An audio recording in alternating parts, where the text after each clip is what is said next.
তমলুকের মিলননগর বাজারে সোনার দোকানে ডাকাতির ঘটনায় পশ্চিম মেদিনীপুর জেলার খুকুরদা এলাকা থেকে গ্রেপ্তার আবারও এক সোনা দোকানের ম্যানেজার।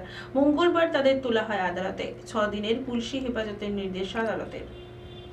তমলুকের মিলননগর বাজারের সোনা দোকানে ডাকাতির ঘটনায় পশ্চিম মেদিনীপুর জেলার দাসপুরের খুকুরদা এলাকা থেকে গ্রেপ্তার আবারও এক সোনা দোকানের মালিক এবং অপর এক দোকানের ম্যানেজার। মঙ্গলবার তাদের তোলা হয় তমলুক আদালতে। ডাকাতির তদন্তের জন্য প্রায় 80 কিলোমিটার রাস্তায় 172টি সিসিটিভি ফুটেজ খতিয়ে দেখেছিল পুলিশ। এরপর 2রা অক্টোবর ঘটনায় তমলুক, পাঁশকুড়া এবং পশ্চিম মেদিনীপুরের দাসপুর এলাকা থেকে মূল 3 অভিযুক্তকে গ্রেপ্তার করে পুলিশ। এরা হলো পাঁশকুড়ার বাসিন্দা বাপ্পাদিত্য বাগ, দিলীপ মাইতি এবং দাসপুরের শ্রীকান্ত মাঝি। পরের দিন ধৃতদের তমলুক আদালতে তোলা হলে বিচারক তাদের 6 দিনের পুলিশি হেফাজতের নির্দেশ দিয়েছেন।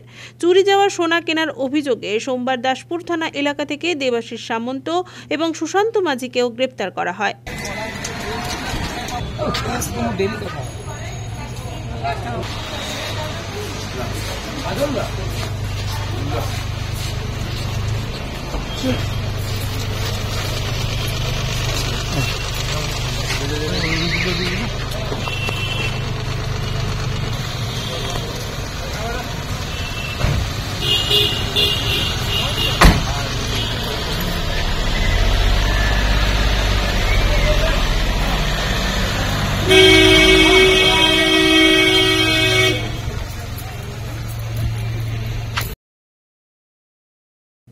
পুলক বেড়ার রিপোর্ট, খবর BCBS।